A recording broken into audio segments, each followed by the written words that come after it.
Hola, hoy vamos a ver una de las urgencias más frecuentes y más complejas, que es el dolor torácico. Vamos a ver que este está causado por un sinnúmero de etiologías que nos van a dar muchos cuadros clínicos diferentes.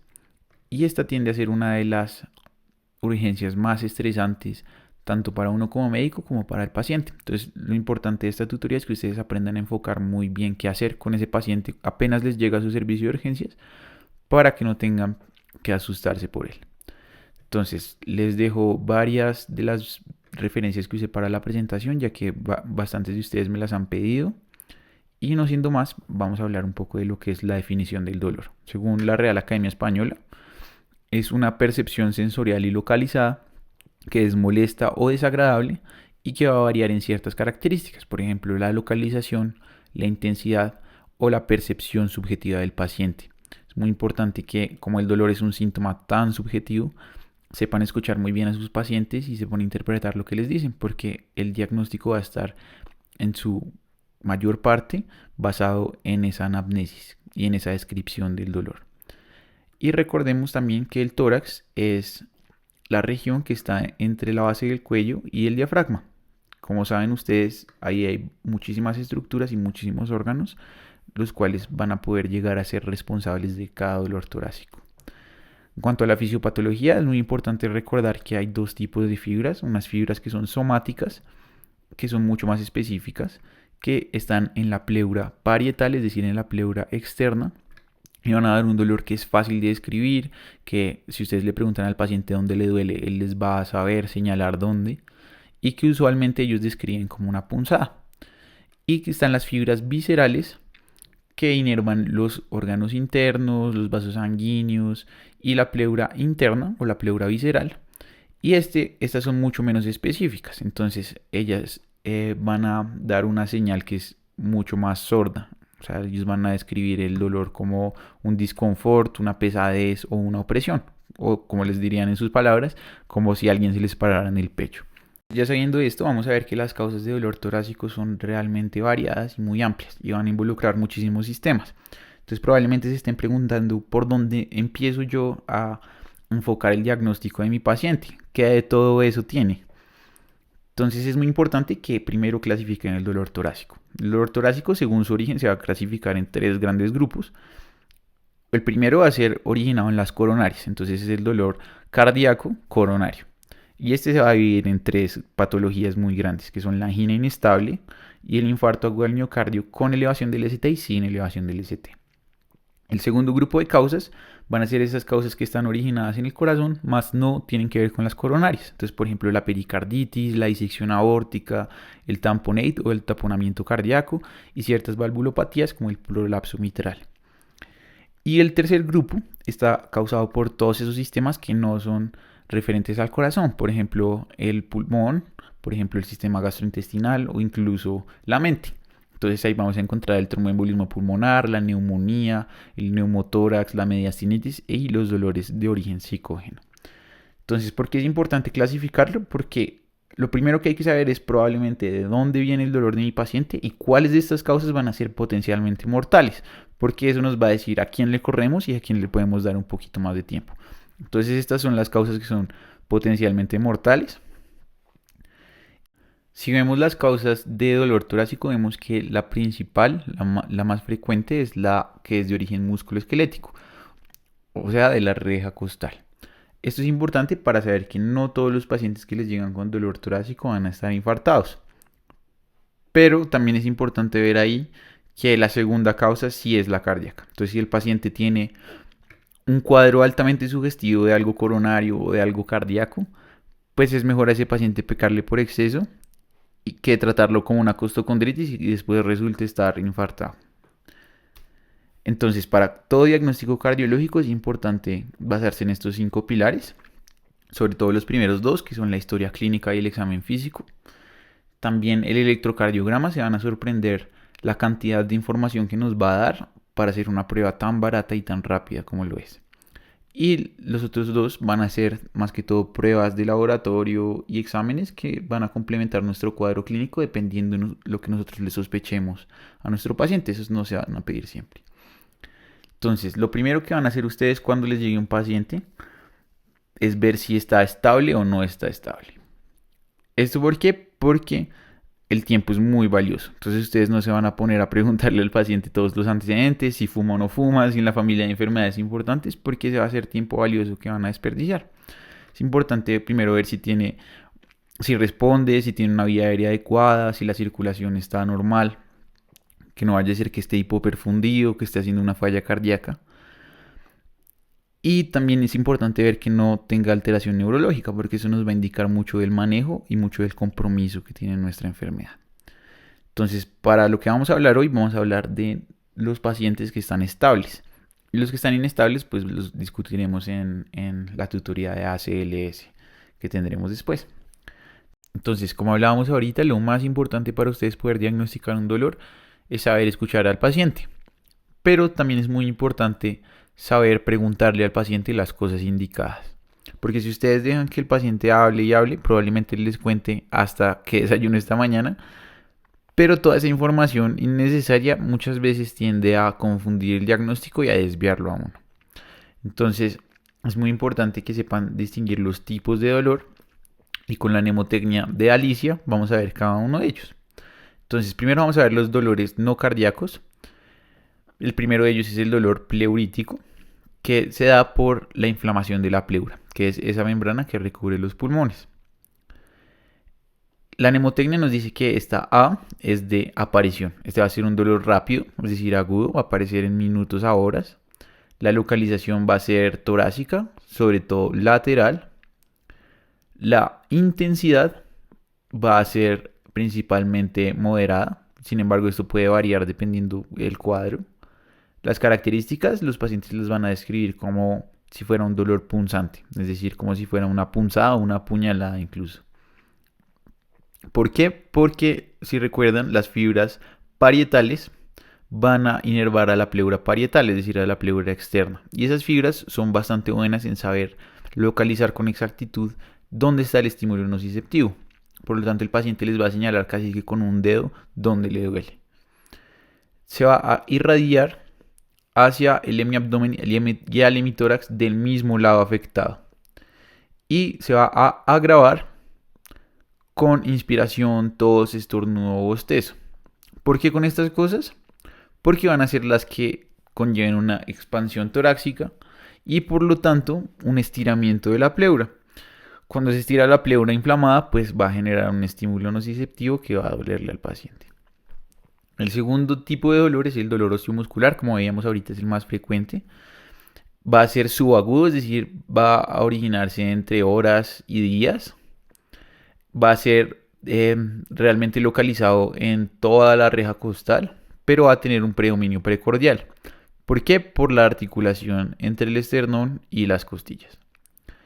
Va a ser de intensidad leve a moderada y va a ser descrito como un dolor opresivo o un dolor urente, como si quemara. No va a tener irradiaciones y muy importante, el diferencial de este es que empeora con ciertos movimientos.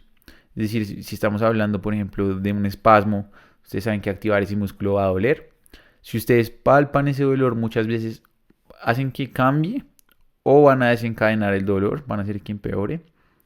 Y mejora, como es un dolor mecánico, va a mejorar con posturas, va a mejorar con el reposo y con hielo y calor, porque eso va a generar la desinflamación de esa área y por lo tanto va a también mejorar el dolor. Hablando de los dolores cardíacos que no son de origen coronario, vamos a encontrar primero el pericárdico. Pericárdico, si ustedes recuerdan, se origina por la inflamación del pericardio, que es esa membrana que recubre el corazón, que lo lubrica y lo protege. Y este va a ser un dolor subagudo que usualmente se demora días en aparecer. Va a estar localizado retroesternal porque ahí va a estar el pericardio. Va a ser moderado, pero puede llegar a cambiar dependiendo del cuadro también. Tiene ciertas características como que es pleurítico o urente. Usualmente es urente, los pacientes lo describen como si les quemara el pecho. Y pleurítico se va a diferenciar del pleurítico que vimos antes porque este va a ser retroesternal, mientras que los otros tienden a tener una predominancia más lateral. Este se va a irradiar usualmente hacia el brazo izquierdo y el cuello. Y va a también irradiarse hacia el borde del trapecio. O sea, muchas veces los pacientes les van a decir que donde les duele y van a dibujar una línea que recorre perfectamente la línea del trapecio. Esto no ocurre siempre, pero es bastante específico para pericarditis, que es la principal causa del dolor pericárdico. Y en cuanto a los factores asociados, pues vamos a ver que mejora con la flexión del tronco. Esto los libros de semiología lo describen como una posición de plegaria maometana, porque el paciente se va a doblar como si estuviera rezando hacia adelante. ¿Por qué? Porque esto va a liberar la presión del pericardio. Y en cambio va a empeorar con las cosas que aumenten la presión del pericardio, como son la inspiración y acostarse del lado contrario, es decir, en decúbito supino. El dolor aórtico o dolor vascular va a ser el último tipo de dolor cardíaco que no viene de las coronarias. Este es uno de los peores dolores que describen. Es muy agudo, va a ser muy rápido en cuestión de minutos. Se va a localizar retroesternal, pero también puede localizarse interescapular, porque si ustedes recuerdan, la aorta desciende un poco más posterior. Es muy intenso y usualmente los pacientes lo describen como si fuera rasgante, ya que la principal causa del dolor aórtico es la disección aórtica.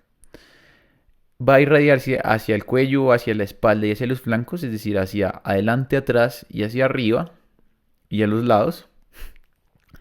Y va a asociarse a simplemente empeorar con aumentos de la presión torácica, porque van a aumentar la presión en esa aorta, y no va a mejorar con nada porque nada va a reparar esa aorta dañada.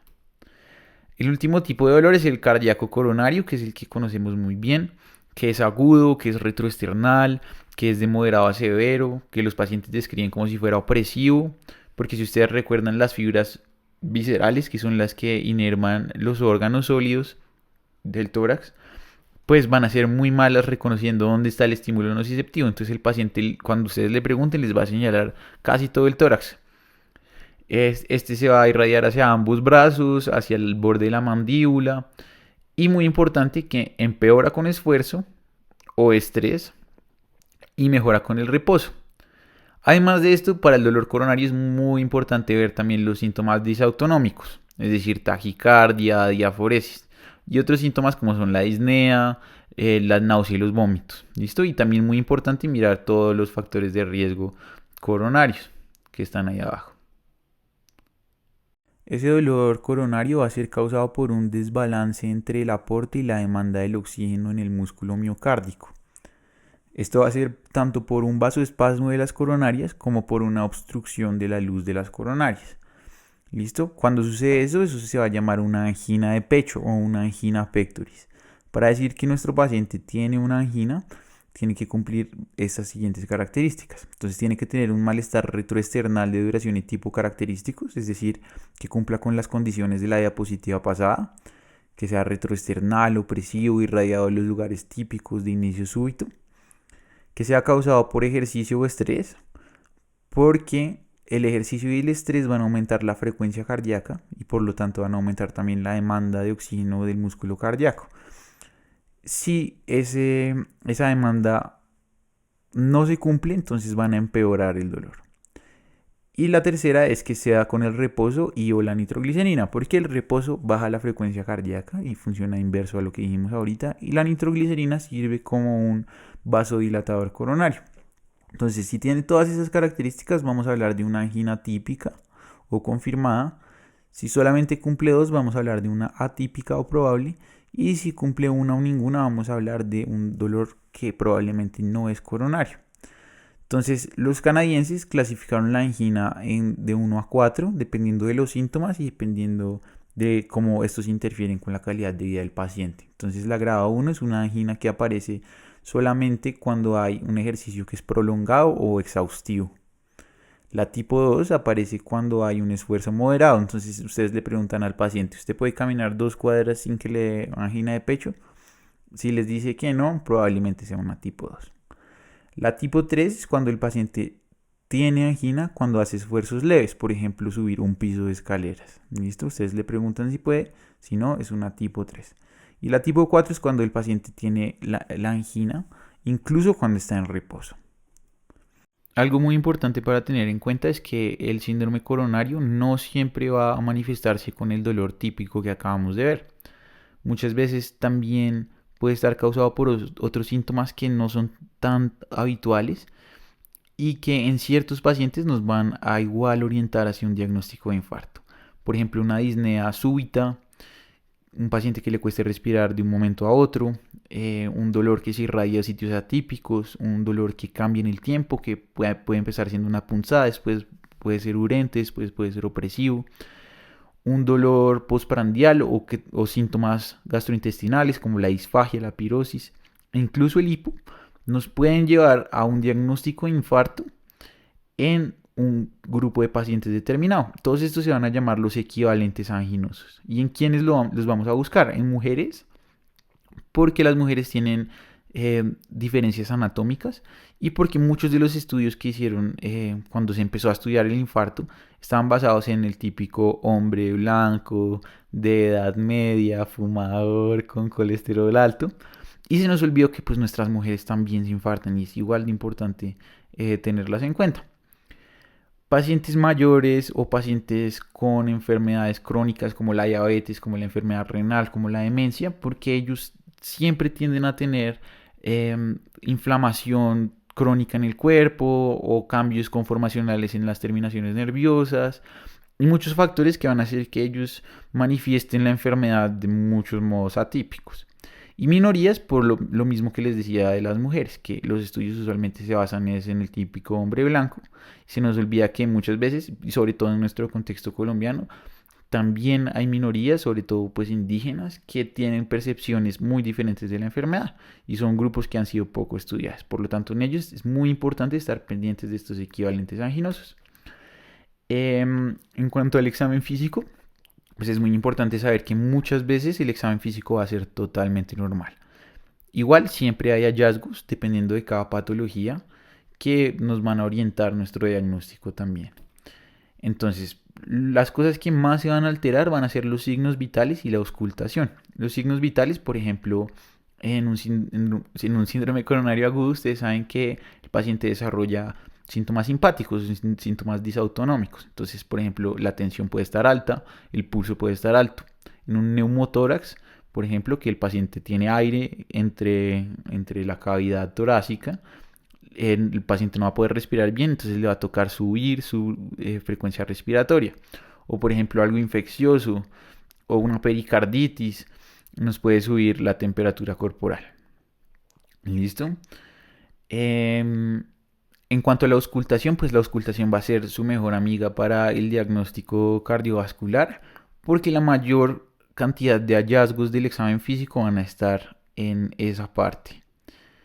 Los hallazgos del examen físico pues van a variar mucho de patología en patología, pero en general podemos encontrar estos: alteración de signos vitales, que es el esfuerzo del cuerpo por compensar la parte que está funcionando mal; ruidos cardíacos anormales, que usualmente nos van a hablar de una alteración en el ciclo cardíaco, sea en el llenado, sea en la sístole; soplos nuevos que nos hablan de paso de sangre por donde no debería estar pasando la sangre; crépitos pulmonares nos van a hablar de líquido en los pulmones, son ese ruido pulmonar que se escucha como hojas secas o como sorber un pitillo, dicen algunos.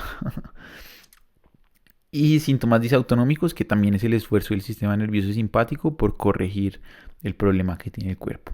Hay 3 hallazgos muy importantes que nos van a orientar hacia el diagnóstico del infarto, que son la hipotensión. Ya saben que un trombo pues fácilmente nos va a llevar a shock y fácilmente nos va a llevar a paro cardíaco. La diaforesis, si ven a su paciente como comercial de Speed Stick, quiere decir que ese sistema nervioso simpático está funcionando a toda para tratar de compensar el problema. Y el S3 o galope ventricular, que va a ser ese ruido cardíaco añadido que suena literalmente como un galope, que está relacionado con el llenado ventricular anormal. Entonces ustedes van a ver que esos pacientes a la auscultación no se escuchan como ta ta, sino como un tu tu tu. Y eso está relacionado con el galope. Hay varias cosas que nos van a aumentar la sospecha de un síndrome coronario agudo, ya que si están presentes, pues es muy probable que nuestro paciente sí tenga ese diagnóstico, que van a ser los que les mencioné ahorita, como el S3, la hipotensión, la diaforesis, pero también, por ejemplo, los crépitos pulmonares, que eran los que hablábamos ahorita. Por ejemplo, náusea, vómitos, o por ejemplo, historia previa de infarto o familiar. ¿Listo? Hay uno muy importante que es la irradiación del dolor, sobre todo hacia ambos brazos. Vamos a ver que tiene una posibilidad gigantesca de que eso sí sea un síndrome coronario agudo. Y hay varios factores que nos disminuyen la sospecha, por ejemplo, un dolor pleurítico o un dolor que cambie con la posición o con la palpación van a disminuirnos pues la posibilidad de que sea un síndrome coronario agudo, lo cual no quiere decir que porque el paciente tenga un dolor que empeora la palpación no esté infartado. ¿Listo? Muchas veces hay que ver al paciente en su dimensión total y no solo en estadísticas. ¿Listo? Después de eso vamos a pasar a los apoyos diagnósticos. Para un dolor al cual le sospechamos un síndrome coronario agudo, hay que pedir 3 cosas siempre, sí o sí. Son el electrocardiograma, los biomarcadores y la radiografía de tórax. Entonces vamos a ver uno por uno por qué se los pedimos y qué nos va a ayudar a ver. Entonces el electrocardiograma en los primeros 10 minutos siempre se tiene que tomar, es supremamente importante.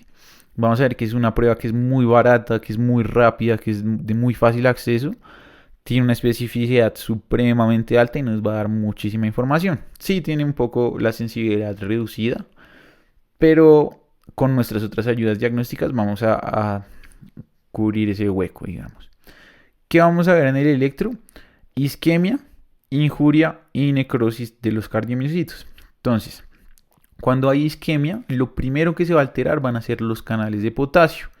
Si ustedes recuerdan, los canales de potasio son los que se responsabilizan por la repolarización ventricular. Por lo tanto, lo primero que se va a alterar va a ser la repolarización, es decir, la onda T. La onda T se va a aplanar o se va a invertir. Y eso va a ser por esa alteración en los canales de potasio.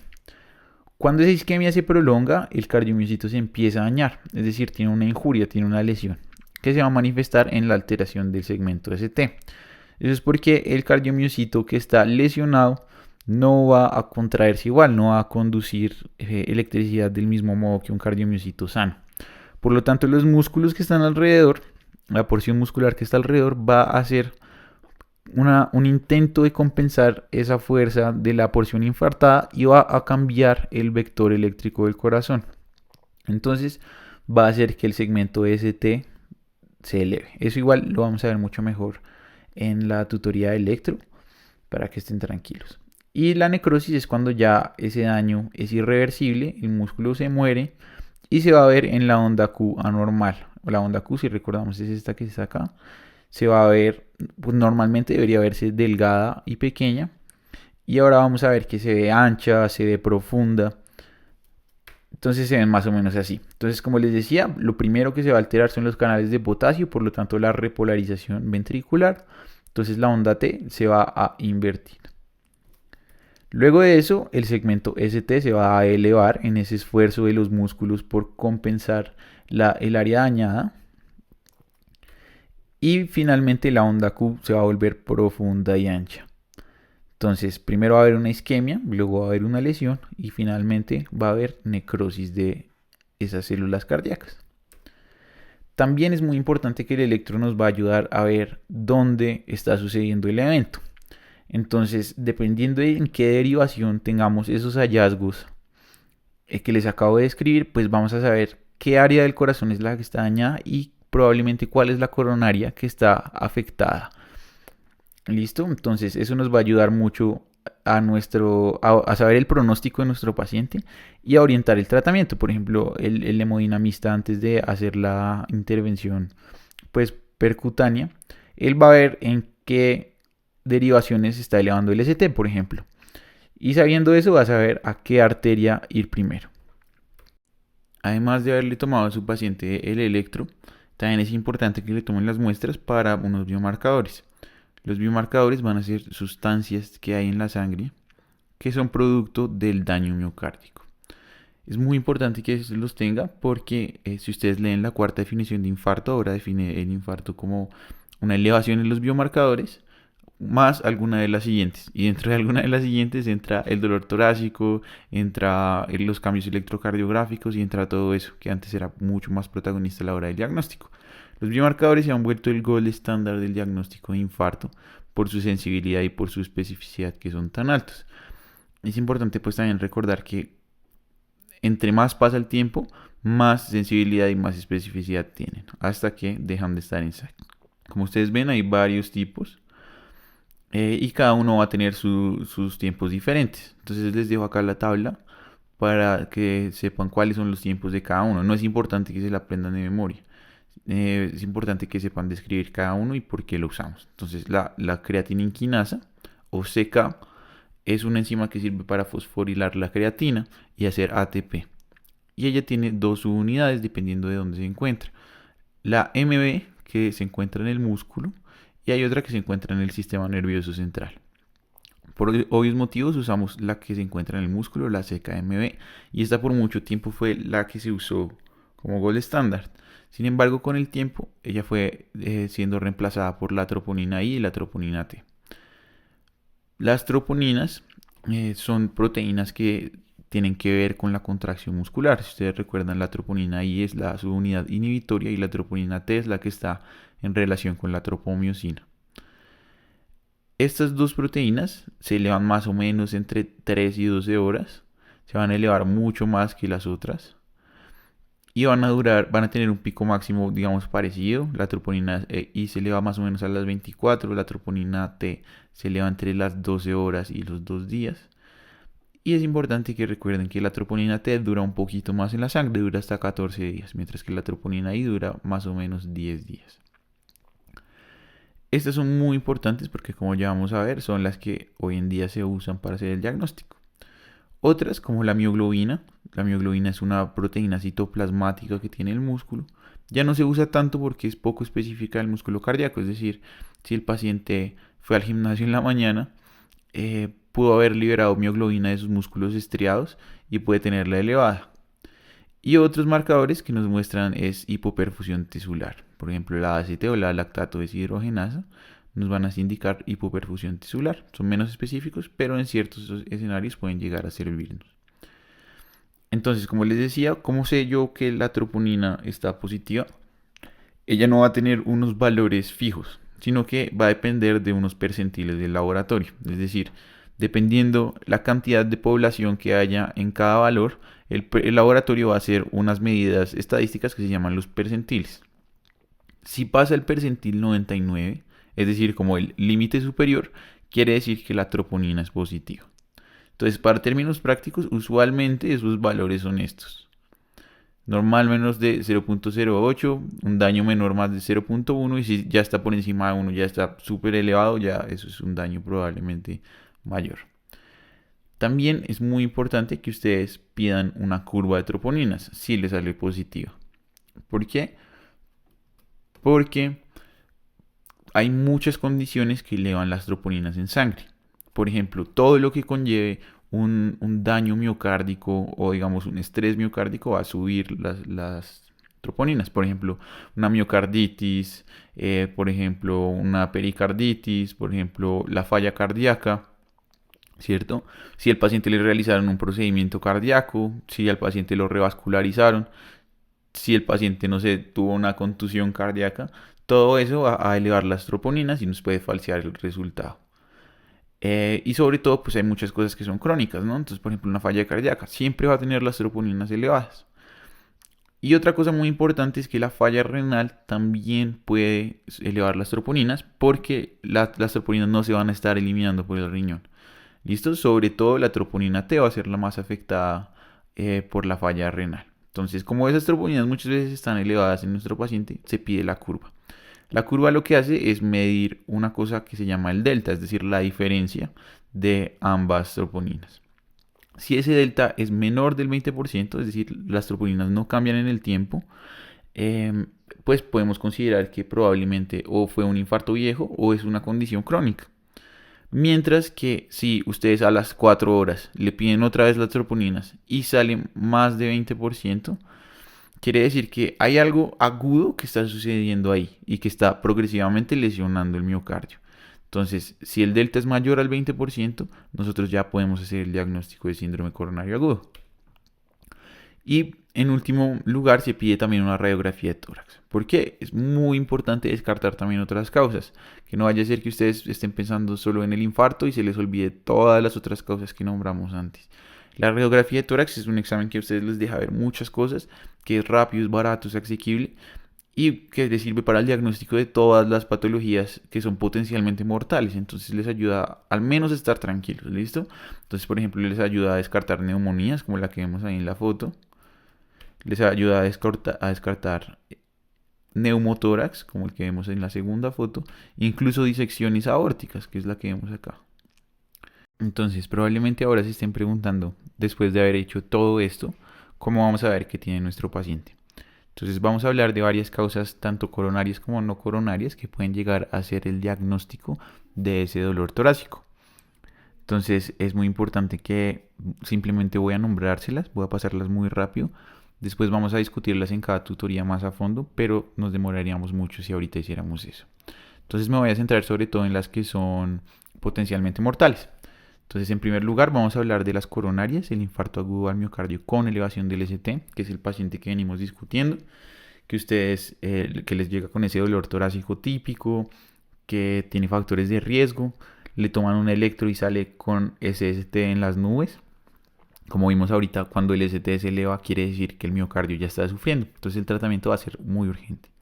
Ustedes tienen dos opciones. Si ustedes cuentan con un equipo de hemodinamia, entonces ustedes lo van a llevar a una intervención coronaria percutánea. Ahí el hemodinamista va a ingresar hasta la coronaria del paciente por un catéter y va a inyectar una tinta. Todo esto lo va a ver por una imagen de rayos X. La tinta va a empezar a teñir todo el árbol coronario del paciente y si llega a detenerse en algún lugar, él va a saber que ahí hay algo que está obstruyendo esa coronaria. Por lo tanto, va a ingresar su catéter y va a hacer una angioplastia con un stent para garantizar el flujo de sangre al corazón. Esto no está en todos los hospitales y no está en todos lados. Si ustedes quieren hacer el rural, pues van a tener que tener otras herramientas. Entonces, ¿qué se hace ahí en ese caso que no estén cerca de un equipo de hemodinamia?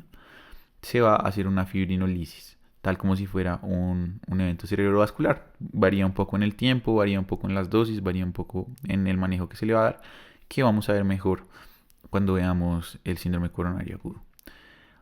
También está el síndrome coronario agudo, que es un infarto agudo al miocardio sin elevación del ST o NSTEMI por sus siglas en inglés. Entonces es el mismo paciente que les llega con un dolor torácico, con factores de riesgo, pero que ustedes le toman el electro y sale totalmente normal. Entonces, pues ahí nos toca esperar a ver qué dicen las troponinas. Sin embargo, mientras salen las troponinas, vamos a calcularle la probabilidad y el riesgo. La probabilidad que va a medir el chance de que ese cuadro clínico sí corresponda a un infarto. Y va a tener en cuenta la historia clínica, el examen físico, el electro y los biomarcadores. Y dependiendo qué características tenga, la vamos a meter en una probabilidad alta, una probabilidad intermedia o una probabilidad baja. Y el riesgo va a medir es si mi paciente llegase a estar infartado, cuál sería el desenlace que va a tener. Entonces se mide mediante estas dos escalas, el TIMI y el GRACE, que van a medir varios parámetros y van a calcular ese riesgo. Dependiendo qué resultados me dé esto, pues voy a definir la conducta de mi paciente. Si el paciente tiene un riesgo alto, una probabilidad alta, probablemente haya que llevarle un tratamiento invasivo, como el que vimos en la anterior diapositiva. Si tiene, por ejemplo, una probabilidad baja, pero un riesgo alto, ustedes lo hospitalizan y lo observan, le hacen pruebas seriadas para ver que no se vaya a infartar. ¿Cierto? Si, digamos, llegase a tener una probabilidad media y un riesgo medio, o una probabilidad baja y un riesgo medio, ustedes lo pueden llevar a otras pruebas diagnósticas. No es necesario que tengamos que entrarle hasta la coronaria de ese paciente. Entonces, ¿cuáles son esas pruebas? Una prueba de esfuerzo, que es esta, que nosotros mediante ejercicio o mediante un fármaco que se llama la dobutamina, vamos a hacer que el corazón se estrese. Al el corazón estresarse, va a aumentar su frecuencia cardíaca y su demanda de oxígeno. Y por lo tanto, si está infartado, va a inducir una isquemia que nosotros vamos a monitorizar todo el tiempo. Usualmente se hace con un ecocardiograma, todo el tiempo mirando ese corazón. Y la otra posibilidad es que podemos hacer una perfusión miocárdica, que es que mediante medicina nuclear se inyectan unos radioisótopos y se observa. A donde llegan esos radioisótopos que van tiñendo todo el miocardio es donde está llegando la sangre. Y donde no, quiere decir que probablemente ahí hay un infarto que está obstruyendo la llegada de la sangre. Entonces, ya sabiendo eso, vamos a ver que todos nuestros pacientes de infarto, sea tanto de elevación del ST como sin elevación del ST, se van a ir con un cambio en el estilo de vida, van a tener que dejar de fumar, van a tener que empezar a comer bien, van a tener que empezar a ejercitarse, van a irse con antilipemiantes a altas dosis, no importa en qué nivel tengan sus colesteroles, no importa en qué nivel tengan sus lípidos, van a irse con antilipemiantes a altas dosis, una estatina casi siempre es la elección. Van a irse con una antiagregación dual, sea con aspirina y con un inhibidor de la P2Y2, que va a ser principalmente el clopidogrel. Y dependiendo de qué paciente tengan, pues van a añadirle cosas a esa receta. Entonces, por ejemplo, los infartos sin elevación del ST usualmente se anticoagulan, sea en casa o sea hospitalariamente. ¿Listo? Si alguna de estas pruebas les da positivo, ustedes van a tener que anticoagular a su paciente. Van a tener que darle manejo de antihipertensión si el paciente llega a tener tensión alta. No es que a todo el mundo se le dé lo mismo. ¿Listo? Usualmente casi todos los pacientes que se infartan tienen también la tensión alta. Entonces por lo tanto se van a ir con su IECA o su ARA2 o su calcio antagonista. Y se le da un manejo de falla cardíaca también. Porque ya veremos más adelante que el infarto puede llegar a causarnos falla cardíaca. Por lo tanto, estos tendrían que irse con su beta bloqueador también, aparte de su IECA o ARA2. Pero como les digo, este cuadro es dependiendo de cada paciente. Hasta aquí todos los pacientes se van con eso. ¿Listo? La siguiente causa que vamos a ver es el taponamiento cardíaco o el tamponade, que se da secundario a un derrame pericárdico, es decir, a la acumulación de líquido dentro de ese saco pericárdico. ¿Por qué se va a dar esta acumulación de líquido? Por diversas etiologías, de las cuales la más frecuente son las malignidades, un CA de pulmón, un CA de mama, probablemente me estén causando una obstrucción venosa o linfática que haga que la sangre se esté desviando hacia ese saco pericárdico. La uremia también es una etiología importante, si el ácido úrico se sube se ha visto relacionado con derrames pericárdicos. Por ejemplo, pacientes que han sido operados recientemente del corazón, por el trauma y la inflamación que va a haber, y pacientes que hayan sido víctimas de trauma. Por ejemplo, en nuestro medio súper frecuente una puñalada precordial. Lo iban a atracar, le dieron una puñalada y terminó con un derrame pericárdico por la acumulación de sangre ahí. ¿Cómo lo vamos a ver en la clínica? Con esta triada que va a ser caracterizada por hipotensión, ya que el corazón no puede latir bien, nos va a llevar a un shock obstructivo, es decir, esa tensión se va a caer. Distensión yugular, ya que al corazón estar comprimido, la sangre se va a estar devolviendo por las venas yugulares y esas van a estar distendidas y se van a observar bastante gruesas en el cuello. Y vamos a ver una disminución de los ruidos cardíacos. También, primero, porque el corazón no está latiendo del todo bien, está ahí como medio comprimido. Y además va a estar aislado por agua, que no va a dejar que ustedes escuchen bien esos ruidos cardíacos. Eso también se va a ver manifestado en el electro como un complejo QRS pequeño. ¿Por qué? Porque el corazón no logra latir bien, entonces el QRS no va a ser de la amplitud que debería ser. ¿Cómo se diagnostica? Con una eco de saco pericardio. Nosotros con la eco vamos a ver si hay líquido en ese saco y si nos está comprometiendo nuestro corazón. ¿Y cómo se va a tratar? Pues dependiendo de nuestro paciente.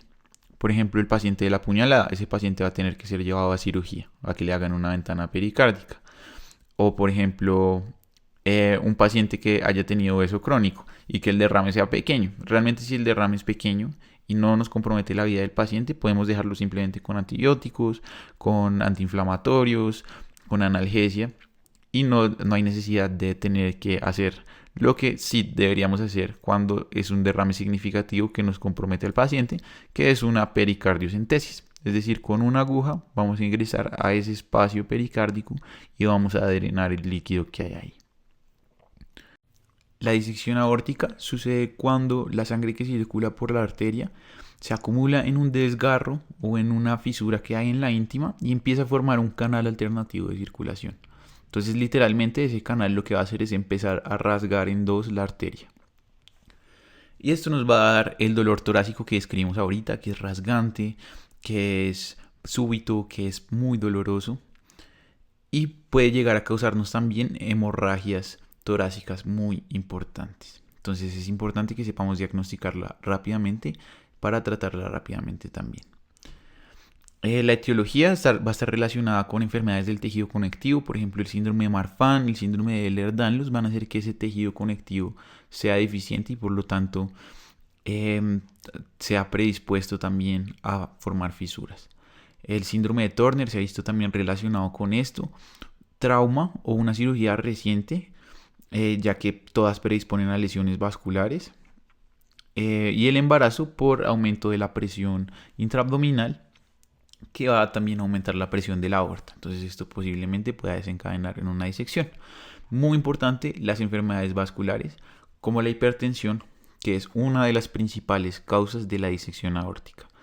¿Por qué? Porque la calidad del vaso va a disminuir, la presión va a aumentar y eso va a hacer que esa pared esté sobre mucho estrés y posiblemente llegue a fisurarse. También, como vimos ahorita, es importante que sepan que esto se puede ver en una radiografía de tórax muchas veces. Entonces eso nos va a ahorrar mucho tiempo en el diagnóstico. Sin embargo, pues para confirmar ese diagnóstico hay que tomar una resonancia magnética donde se va a ver esa disección, ese canal alternativo. Esta es la pared de la arteria y este es el canal alternativo por donde está circulando la sangre. Y dependiendo de dónde encontremos nuestra disección, vamos a clasificarla según estas dos clasificaciones, dependiendo si es de la aorta ascendente, de la aorta descendente, y eso nos va a determinar cómo vamos a tratar a nuestro paciente. Entonces, hay varias, por ejemplo, la Stanford tipo A, que se manejan con cirugía. Entonces, un cirujano vascular va a tener que reparar esa arteria. Mientras que, por ejemplo, la Stanford tipo B, usualmente se maneja médicamente. ¿Cómo se va a manejar médicamente?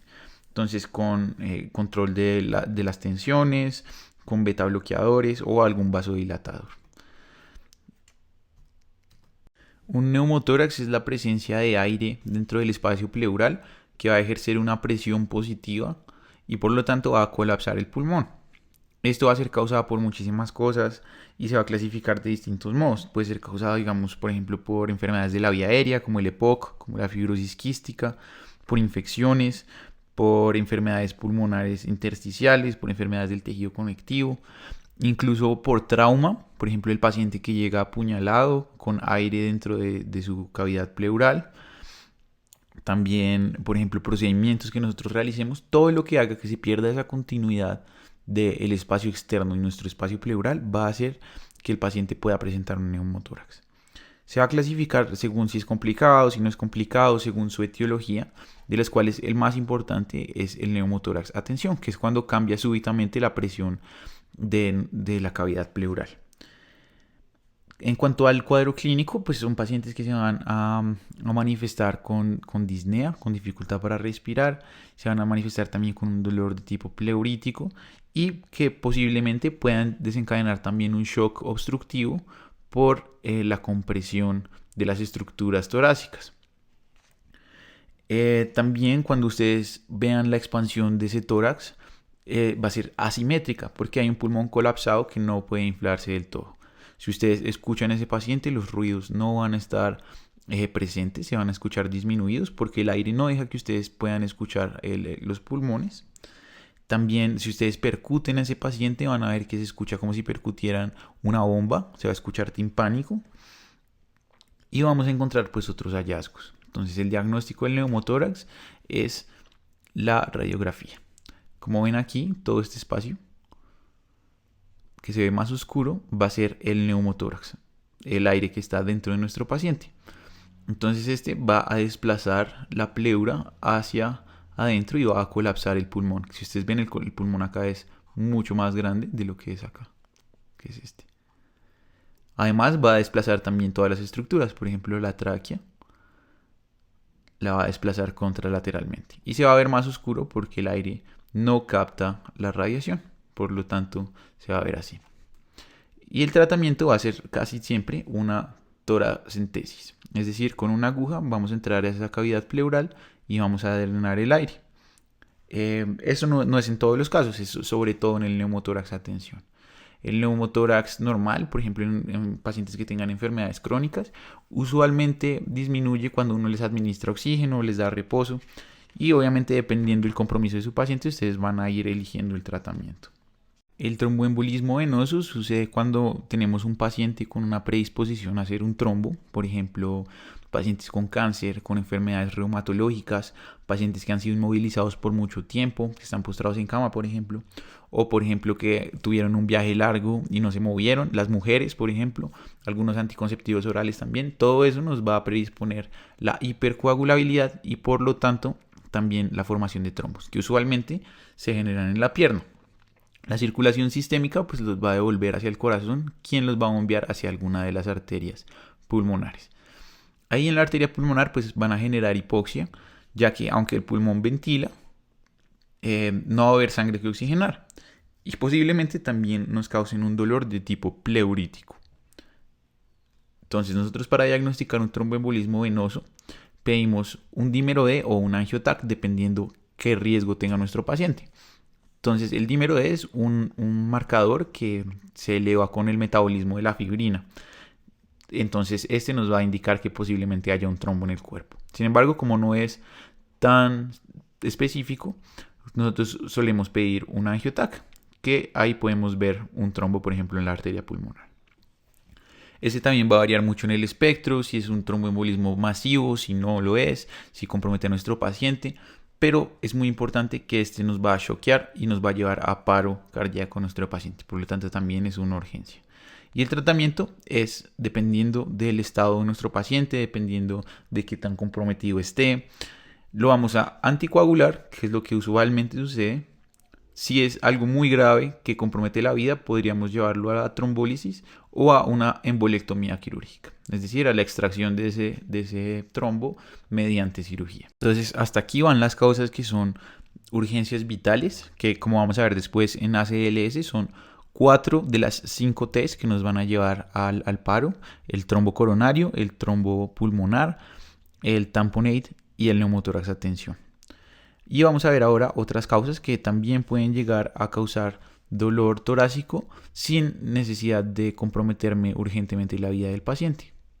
Entonces vamos a ver las otras causas. Vamos a empezar por la pericarditis, que es esa inflamación del saco pericárdico. Va a ser causada por muchísimas cosas, por infecciones, tanto de virus, de bacterias, de hongos. Va a ser causada también por enfermedades autoinmunes, por cáncer, como hablábamos ahorita en el derrame pericárdico, por radiación, incluso trauma. O sea, todas esas cosas van a causarnos una inflamación del pericardio que va a caracterizarse por ese dolor torácico pericárdico, el cual, como describíamos ahorita, es retroesternal, es urente, mejora con esa posición de plegaria maometana. También vamos a ver el prolapso de la válvula mitral, el cual usualmente es de etiología degenerativa, es decir, la válvula se va dañando, las cuerdas tendinosas se van dañando, por eso también va a estar relacionado tanto con síndromes como el síndrome de Marfan, del tejido conectivo. Entonces la válvula se va a prolapsar hacia el atrio izquierdo. Si ustedes recuerdan cuando está la sístole, la válvula debe permanecer cerrada. En cambio, con el prolapso, cuando ocurre la sístole, va a desplazar la válvula hacia el atrio izquierdo, generando un prolapso. Va a haber otras causas pleuropulmonares, como es la pleuritis secundaria, alguna otra cosa, es decir, la inflamación de la pleura, también por muchísimas causas, por radiación, por enfermedades autoinmunes. Eso nos va a dar un tipo de dolor pleurítico. El derrame pleural, también por muchísimas causas, puede ser usualmente infeccioso, puede ser causado también por malignidades, por un montón de etiologías diversas que van a ver mejor después. Es como el neumotórax, pero con líquido, es decir, va a haber una acumulación de líquido en ese espacio pleural que nos va a colapsar el pulmón y todas las estructuras aledañas. También nos va a dar un dolor pleurítico. Está también la neumonía, la infección del parénquima pulmonar. También nos va a generar una inflamación del parénquima y también en muchas ocasiones de la pleura, por lo cual nos va a ocasionar un dolor pleurítico. Ya cuando pasamos por todo lo anterior, descartamos todas las causas pasadas, podemos empezar a hacer diagnósticos de descarte, es decir, otras causas que pueden llegar a causarnos ese dolor torácico que no estén relacionadas a todo lo que ya vimos. Es muy importante que igual hagan el ejercicio si ustedes están sospechando algo grave, de descartar las cosas graves antes y no dejar al paciente simplemente con un antiácido, siendo que esté infartado o que tenga algo mucho peor. Se los digo porque eso en nuestro medio pasa muchas veces y no debería. Entonces ya cuando descartamos todo eso, vamos a ver, por ejemplo, varias enfermedades como lo son la patología gastrointestinal, supremamente frecuente, la gastritis, el reflujo gastroesofágico, van a generar irritación de la mucosa esofágica. Si bien recuerdan, en su mayor porción es intratorácica. Por lo tanto, pues nos van a simular un dolor retroesternal a veces, que es de características urentes, que empeora con el hambre, con el estrés, todo este tipo de cosas. La patología biliar, es decir, la colelitiasis que nos lleva a colecistitis, a la inflamación de la vesícula, puede también causarnos dolor torácico. Usualmente pues es un cuadro que cursa de un modo diferente, sobre todo porque el dolor es más abdominal, pero puede incluso llegar a causarnos dolor torácico. La costocondritis, como veíamos, esa inflamación de la reja costal, o la artritis de la reja costal también pueden llegar a causarnos un dolor de tipo osteomuscular. Como veíamos, es súper frecuente. Este pues nos va a mejorar con cambios posturales, nos va a mejorar con hielo, con antiinflamatorios y nos va a descartar pues el diagnóstico. El herpes zóster o la infección por el virus del herpes zóster, pues como ustedes recuerdan, este se va a albergar en las cadenas nerviosas y va a ser supremamente doloroso porque va a causar un dolor que a veces es neuropático, pero va a ser un dolor que es superficial y obviamente siempre va a estar asociado a estas lesiones de tipo vesicular. Y finalmente el dolor psicógeno, es decir, los pacientes que tienen trastornos de ansiedad, que tienen ataques de pánico y les van a llegar como si se estuvieran infartando, más ustedes van a poder descartarles todo con el laboratorio, con el electro, con la historia clínica y van a darse cuenta de que realmente ese dolor va a ser más que todo originado en la mente. Este dolor no lo subestimen, o sea, por el hecho de que sea originado en la mente no quiere decir que sea menos grave. De hecho, hay varios síndromes por los cuales el estrés emocional puede llegar a generar incluso un daño miocárdico, como si fuera un infarto. Por ejemplo, el síndrome de Takotsubo, que es el mismo síndrome de corazón roto. Entonces, pues mi invitación es que no olvidemos que la enfermedad mental también es una enfermedad y es igual de importante de tratar. No subestimen nunca esos dolores. Entonces, pues siendo eso, ya todo lo que vimos de abordaje de dolor torácico, pues espero que les haya quedado todo muy claro. Yo sé que son muchas causas, que es supremamente complejo, supremamente variado. No se preocupen que ya vamos a ver con más calma cada una de ellas y vamos a aprender a manejarlas. Sin embargo, pues esto es como un abrebocas para que sepan qué puede llegar a causar el dolor torácico, cómo se trata y por dónde se empieza a estudiar.